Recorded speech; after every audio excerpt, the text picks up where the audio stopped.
Welcome to the second global eDriver client tutorial.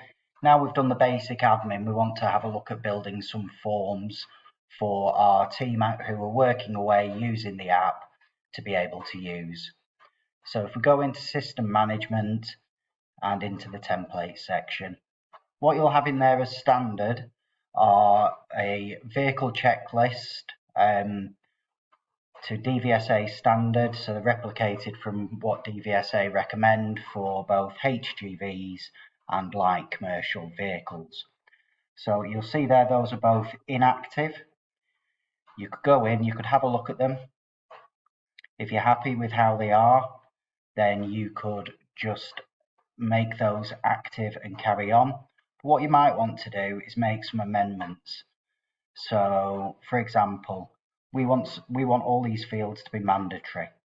So read only, users can see it, but they can't do anything with it. Hidden, they can't even see it.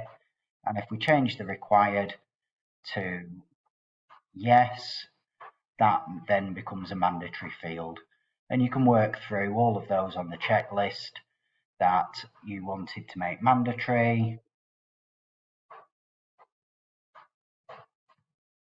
Or you may have something specific that you want to add. So for example, we want to say, check the dash cam.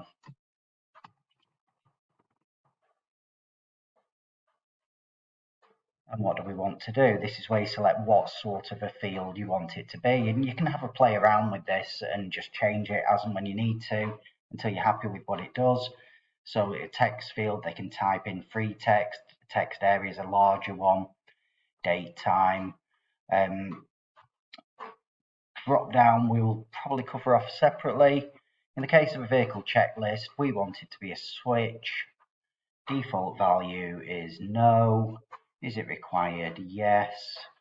We save that, and you'll see down at the bottom there is now your dash cam. We want it to be up there, and when we're happy with it, we can save it. Then you may want to build some custom templates.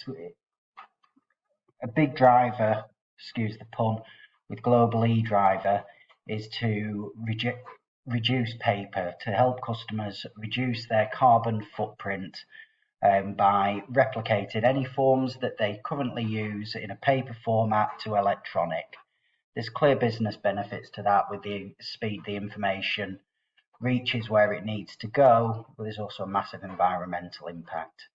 So if I just wanted to create a new template, add new template, we're just going to call this COVID. Different types. A generic one is one that people can just do ad hoc. A job card is attached to a job that you send to specific drivers. Accident report forms and vehicle checklists are self-explanatory. So we want to do a generic one. So we add that, and we then want to edit it, and we can add our fields. So we want to have driver. We want it to be a drop-down field so that all our drivers will automatically come through. So we select drivers. There's the drivers. Any that you didn't want in there, you could remove. That's a mandatory field, and we save it.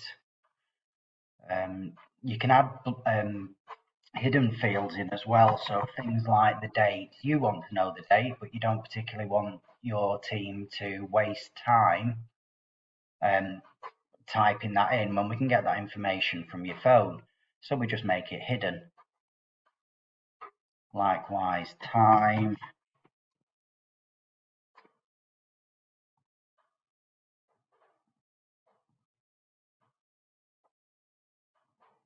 And location.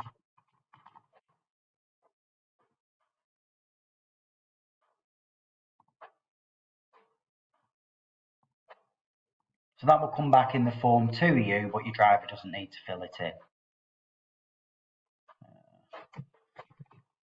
Have you any COVID symptoms. We want it to be a drop down. It's pretty easy. Yes or no.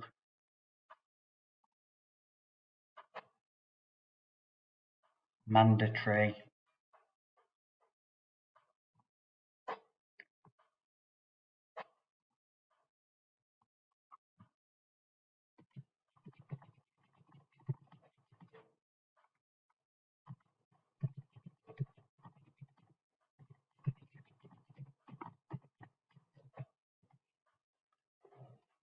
Again, drop down, very simple one. Yes, no. Mandatory. Now this is where it gets clever. There's clear implications if they have got COVID symptoms or if they've been in contact with someone with COVID. So we want the form to do different things for the different answers. So we need to build those in. The main obvious thing here is, have you done a COVID test?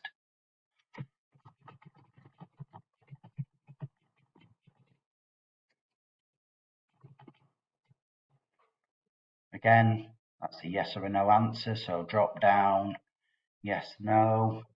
We don't want to make this mandatory because if they've said no to both of those questions, we're not hugely interested. So we're going to add another field and test result.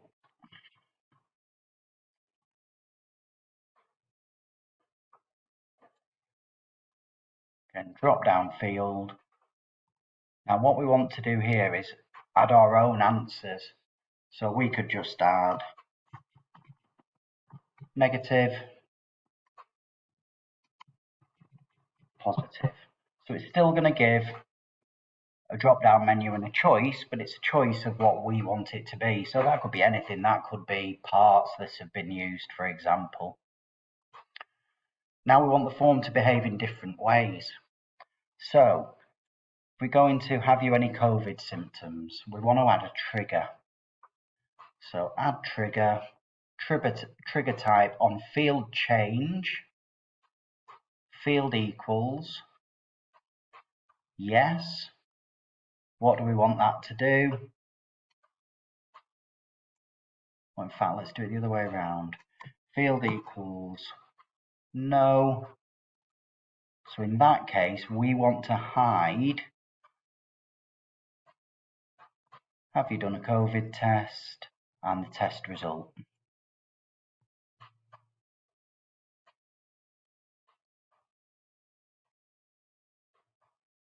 And you can see there, that's what the trigger is, and we save that. Want to do the same if they've been in contact with anybody.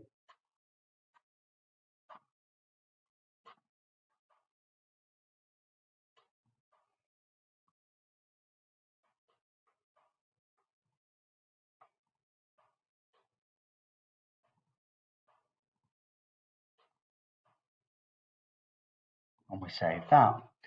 Now, if the answers are yes, we may want to instruct them to do something. So we can add another trigger for that. So add a trigger on field change.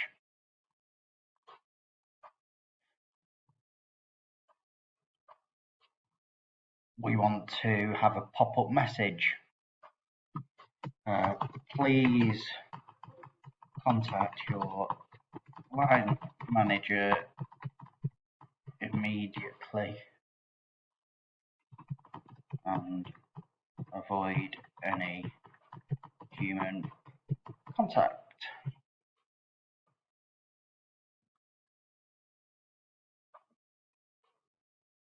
And we save that. And we want exactly the same if they've been in contact with somebody. Field change, yes. Display message, exactly the same message. And save it. Got to remember when you're happy with the form. So we're happy with that. We could add another one in here.